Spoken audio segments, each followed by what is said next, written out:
Hello বন্ধুরা, কেমন আছো সবাই? আশা করছি সবাই ভালো আছো, আমিও ভালো আছি। So welcome to another video. আজকের ভিডিওটা খুব মজার হতে চলেছে। আজকে আমি আপনাদেরকে নিয়ে যাব জস। জস নাইজেরিয়ার একটি অন্যতম আর খুবই সুন্দর সিটি। এটা প্ল্যাটো স্টেটে অবস্থিত। চলুন দেরি না করে সকাল সকাল বেরিয়ে পড়ি এয়ারপোর্টের উদ্দেশ্যে।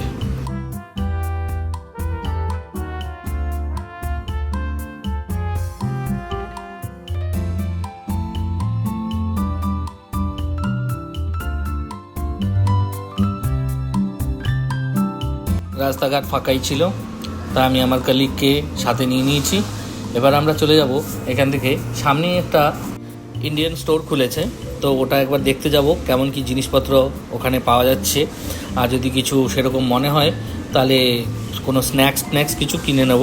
কারণ কি দুদিনের ট্রিপ, আর আমাদের জস সুন্দর হলেও ওখানে অ্যাকচুয়ালি ইন্ডিয়ান ফুডটা একটু কমই পাওয়া যায়। তো আমরা যখনই নট অনলি জস, আমরা যখনই বাইরে বেরোই তখন কিছু না কিছু খাবার, শুকনো খাবার আমাদের ব্যাগে আমরা নিয়ে চলি। কারণ কি কোথায় কি পাওয়া যাবে কি পাওয়া যাবে না, তো তার জন্যই ব্যাগে একটু ব্যাকআপ নিয়ে চলাটা উচিত।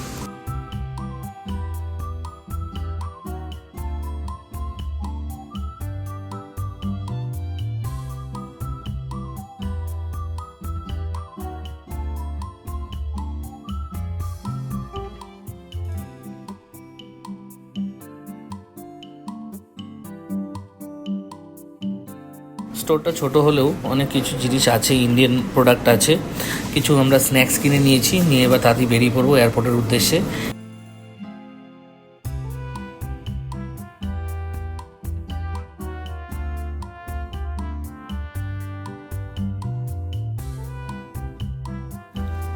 এই তো এসে পড়েছি বন্ধুরা এয়ারপোর্টে।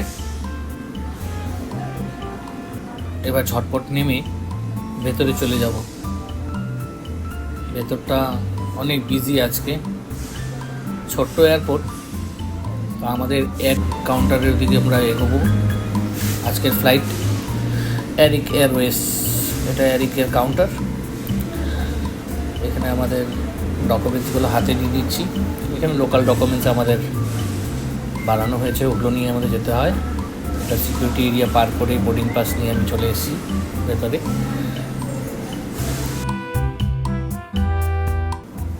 সিটিং এরিয়া, সামনে একটা বড় 787 দাঁড়িয়ে আছে এয়ারপিসের।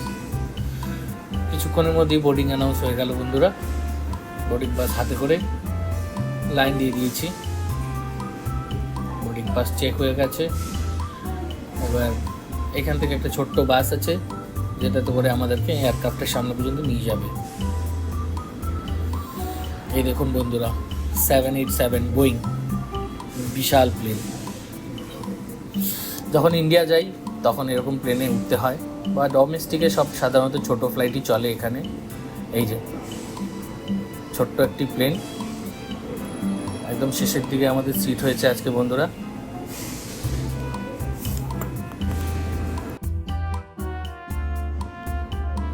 সিটে বসে পড়েছি বন্ধুরা, আর বাইরেটা কিছু এরকম দেখাচ্ছে, কিন্তু মাঝখানে অনেকক্ষণ সময় কেটে গেছে কিন্তু ফ্লাইটটা টেক অফ করছে না। আর ভেতরে গরমও বাড়ছে, নাকি কোনো লাগেজ ওরা ভুলবশত ফ্লাইটে বোর্ড করে দিয়েছে। এখন ওগুলোকে আনবোর্ড করানো হচ্ছে। আর এখানে দেখতে পাচ্ছেন গ্রাউন্ড ম্যানেজারও চলে এসছে। ফ্লাইট অনেক ডিলে হয়ে যাচ্ছে বন্ধুরা, তাই এর বসে থাকতে না পেরে আমার সাথে কালিগ সোজা চলে গেছে ককপিটে জিজ্ঞাসা করতে। ওই দেখুন, উনি ফিরে আসার পর আমি জিজ্ঞাসা করতে উনি আমাকে বললো যে ওনাকে নাকি বলা হয়েছে টেকনিক্যাল প্রবলেম। আমি জানলা দিয়ে দেখতে পাচ্ছি এখানে সব লাগেজের প্রবলেম ছিল, যেহেতু এগুলো সব সলভ হয়ে গেছিলো। আর ইঞ্জিন স্টার্ট করে চাকা গড়ানো শুরু করলো রানওয়ের দিকে।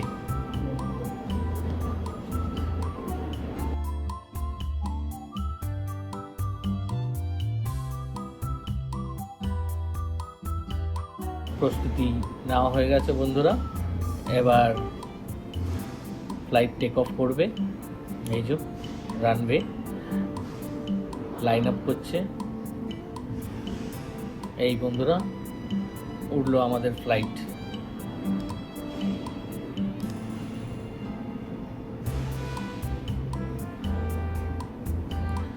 এতবার প্লেনে চড়েছি, কিন্তু বন্ধুরা সত্যি কথা বলতে এখনও এই টেক অফের সময় কিন্তু প্রচুর ভয় লাগে বন্ধুরা। আমার প্রচুর ভয় লাগে। কার কার ভয় লাগে না না একটু জানাবেন কমেন্টে। ওপর থেকে ল্যাগো সিটিটা দেখতে খুবই সুন্দর লাগে বন্ধুরা। এখানে কিন্তু আপনারা ওপর থেকে যতবারই এরিয়াল শট দেখেছেন আমার, এখানে সব টিনের ছাদ দেখা যায়। কারণ কি, এখানে যদি 4তলা 5তলা বিল্ডিংও আছে, কিন্তু ওপরে কোনো ট্যারেস নেই। এখানে কিন্তু সবাই ওই টিনের ছাদ, মানে কি বলে এটাকে, হোয়াট এভার আর কি, আমি জানি না নামটা অ্যাকচুয়ালি। তো ওরকম বাড়িঘর এখানে। দেখতে দেখতে আমাদের ফ্লাইট উঠে গেল আকাশ।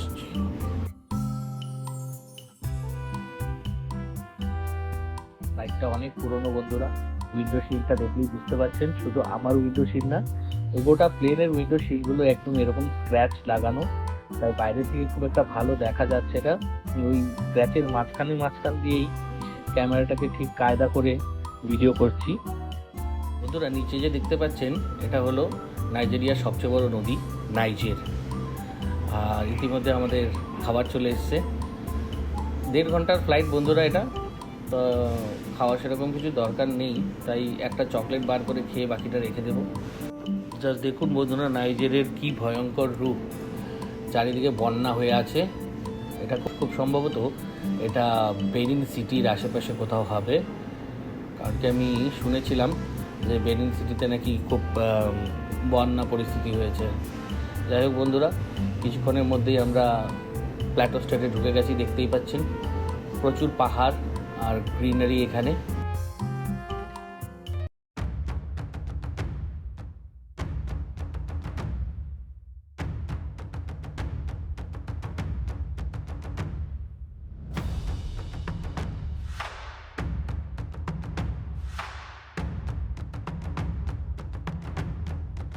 বন্ধুরা, পাহাড়ের মাঝখান দিয়ে আমাদের ফ্লাইটটা যাচ্ছে। খুব সুন্দর লাগে এখান থেকে দেখতে। ব্যাস, ল্যান্ডিং গিয়ার ডাউন হয়ে গেছে। কিছুক্ষণের মধ্যেই আমরা হয়তো ল্যান্ড করে যাব।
এবার বন্ধুরা প্লেন থেকে বেরোনোর পালা। খুব সুন্দর জায়গা এটা। দেখুন বন্ধুরা, চারিদিকটা পুরো নীল আকাশে ঢাকা, কোনো মেঘ নেই, অ্যান্ড পলিউশন ফ্রি স্টেট বলতে পারেন এটাকে। খুব সুন্দর। আর এই সময়ে জসের প্রত্যেকটা গলি, রাস্তা, পাহাড়, জঙ্গল সব ফুল দিয়ে ঢাকা থাকে। আমার ভিডিওতে আপনারা দেখতে পাবেন, যেমন ফুল দিয়ে ঢাকা তেমনই সুগন্ধ। খুব সুন্দর জায়গা এটা বন্ধুরা। আমার নাইজেরিয়াতে যদি বলতে যাই, আমার এটা সবচেয়ে favourite place to visit.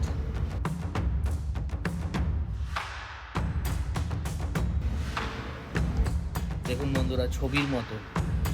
As a photographer, আপনারা হয়তো অনেকেই জানেন আমার হবি ফটোগ্রাফি। সো এইসব জায়গায় যদি কোনো ফটোগ্রাফারকে ছেড়ে দেওয়া যায়, তো সারাদিন ছবি তুলতে পারবে এখানে। সারাদিন ল্যান্ডস্কেপ, একটার থেকে আরেকটা সুন্দর সুন্দর ল্যান্ডস্কেপ রয়েছে এখানে।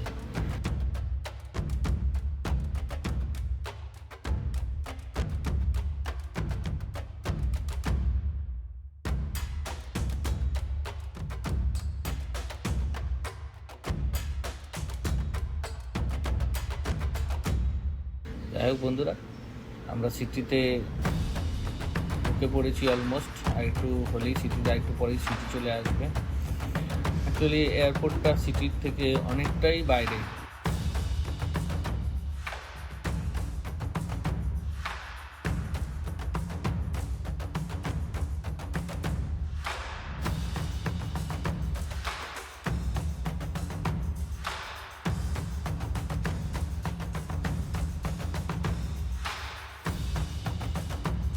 আর যেমনটা বলছিলাম বন্ধুরা, দেখুন দুপাশটা কি সুন্দর,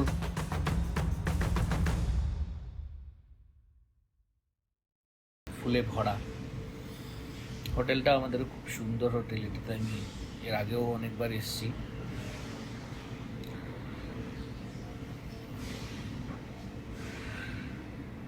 জস আপনি বলতে পারেন গ্রীষ্মকালের সুইজারল্যান্ড, আর এখানে যে ড্রাই সিজনটা আছে একদম সিমিলার। খুবই সুন্দর চারিদিকটা। চলে এসেছি আমরা বন্ধু আমাদের হোটেলে। ছোট্ট কিন্তু ভীষণ এক্সোটিক লাগে হোটেলটা, প্রিমিয়াম কোয়ালিটির একটা হোটেল এটা। খুব সুন্দরভাবে সাজানো রয়েছে, চারিদিকটা দেখুন। আর এখানে কিন্তু এই যে নাইজেরিয়ানরা আছে, আপনি কাউকে চিনুন বা আপনি না চিনুন, কিন্তু যখনই আপনার পাশ দিয়ে কেউ যাবে বা আপনার চোখে চোখ মিলে যাবে, ওরা কিন্তু গ্রিট করতে ভুলবে না। সকালে গুড মর্নিং দেখা হলে বা দুপুরবেলা দেখা হলে গুড আফটারনুন, ওরা গ্রিট করতে কিন্তু ভোলে না। এটা রয়েছে এখানে রেস্টুরেন্ট। বন্ধুরা জানেন কিছু খাইনি, তো আমার কালিগ বাড়ি থেকে বিরিয়ানি বানিয়ে নিয়ে এসেছিলো, তো এই বিরিয়ানি দিয়েই আজকে খাওয়ার সারা হবে দুপুরের। দুপুর বলতে এখন মোটামুটি 3টে বেজে গেছে বন্ধুরা।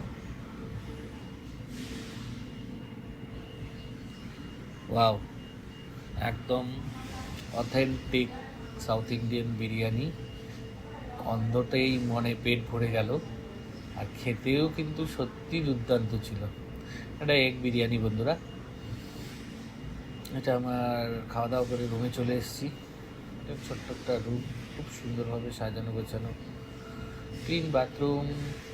তারপরের দিন বন্ধুরা আমরা হোটেলের মানুষের রুমে এটাই চাই, ক্লিন রুম। অনেকটা দূর যাওয়ার আছে, 3 ঘন্টার রাস্তা সাজানো গোছানো যেতে হবে। পরের দিন কাস্টমারের কাছে ছিলাম সকাল সকাল, আমাদের অনেকটা দূরে যাওয়ার আছে, 3 ঘন্টার রাস্তা আমাদের। পাহাড়ের রাস্তা, কাস্টমারের কাছে রাস্তা বোঝাই যায় না, এত সুন্দর রাস্তা। অনেক দূরে থাকে, পাহাড়ের মাঝখান দিয়ে পাহাড়ি রাস্তা পরে বন্ধুরা, এখানটা রাস্তা বোঝাই যায় না, এত সুন্দর। এখানে না এলে আপনারা বুঝতে পারবেন ভিডিওতে কতটা কি দেখা যাচ্ছে। তো গ্রাম পরে সত্যি খুব সুন্দর, সত্যি কি বলবো। এই যে গ্রামটা, এটার নাম হলো মাঙ্গো গ্রাম।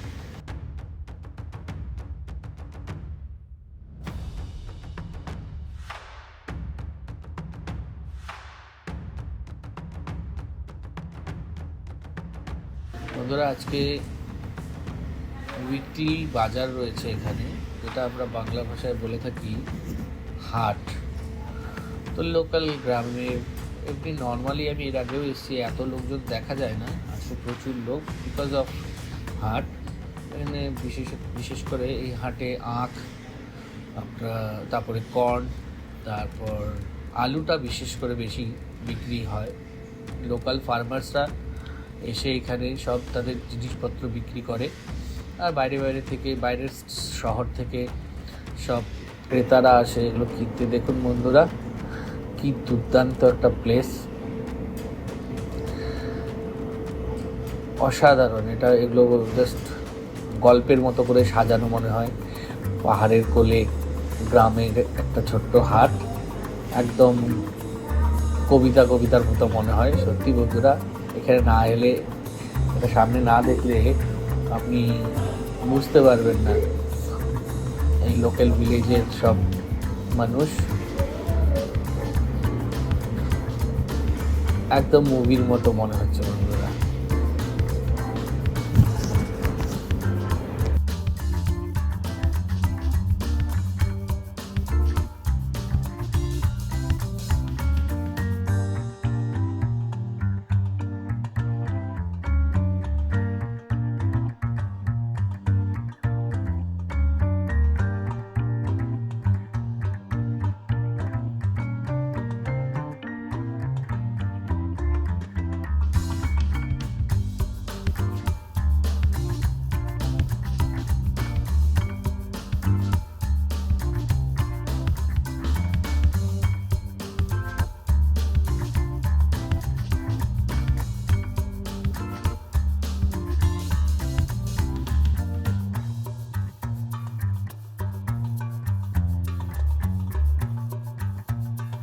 হাট থেকে বেরিয়েই বন্ধুরা এই কাঁচা রাস্তাটা দিয়েই আমাদের কাস্টমারের ফ্যাক্টরিতে যেতে হয়।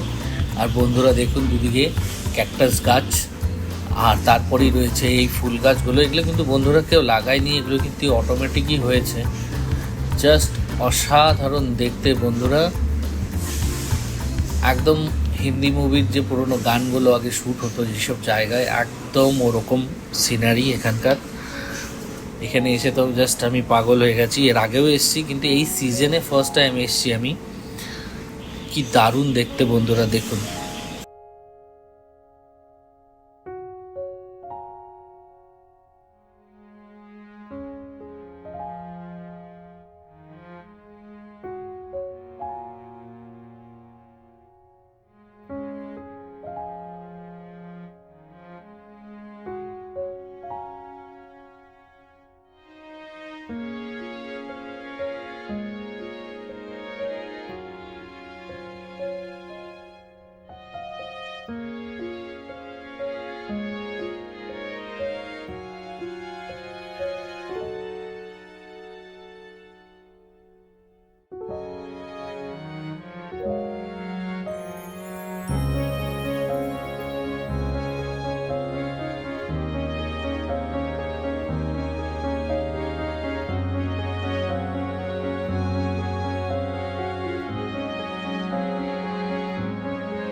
বন্ধুরা এই ভিউটা আমাদের কাস্টমারের ফ্যাক্টরির ভেতর থেকে তোলা, একটা সাইড থেকে তুলেছি।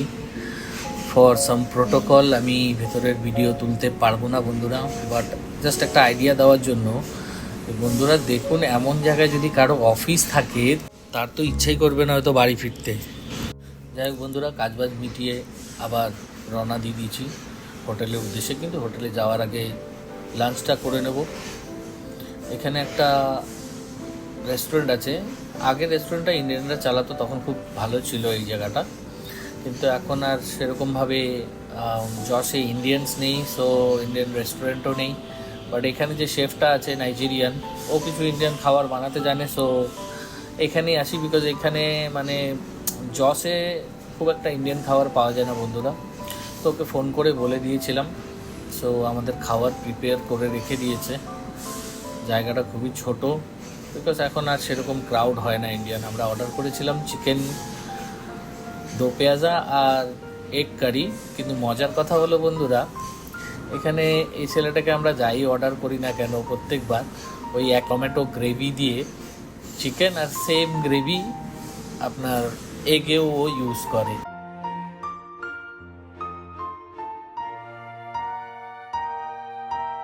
খাওয়া দাওয়া করে আবার হোটেল ফিরে চলে এলাম বন্ধুরা।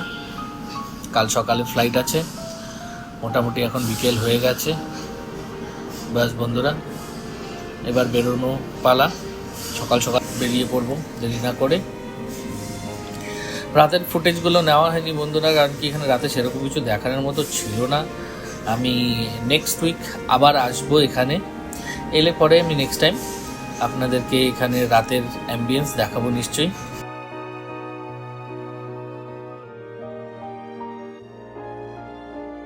এই তো বন্ধুরা চলে এসেছি এয়ারপোর্টে। একটা ছোট্ট এয়ারপোর্ট, কিউট, খুব সুন্দরভাবে সাজানো গোছানো, একদম পরিষ্কার এয়ারপোর্ট। হ্যাঁ বন্ধুরা, এখানে একটা কথা বলি, যশে কিন্তু এলে পাসপোর্ট আর ভিসা মাস্ট ফরেনারদের জন্য, এটা ওদেরকে চেক করাতে হয়। এই তো চলে এসছে আমাদের ফ্লাইট, প্যাসেঞ্জার আনবোর্ড হবে, ফ্লাইট ক্লিন হবে, দেন আমাদের বোর্ডিং, দেন আমরা রওনা দেব ল্যাগোসের উদ্দেশ্যে।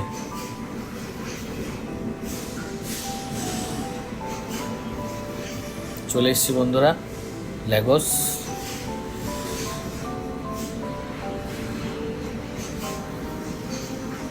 এটা ল্যাগোসের MM2। আমি এখান থেকে MM1 যাব। এখানে একটা ছোট্ট গাড়ি এসছে আমাদেরকে নিতে, MM1-এ আমাদেরকে ড্রপ করে দেবে। ভিডিওটা যদি ভালো লাগে বন্ধুরা প্লিজ সাবস্ক্রাইব করে পাশে থাকবেন আর লাইক কমেন্ট করবেন, আমার সাহস বাড়াবেন। বাস বন্ধুরা, রাতেরবেলা ফিরতে ফিরতে বিকেল হয়ে গেছিলো। ওখান থেকে আমার ফ্যাক্টরির উদ্দেশ্যে আমি রওনা দিয়েছি। আমার কালিগকে অলরেডি আমি ড্রপ করে দিয়েছি। এবার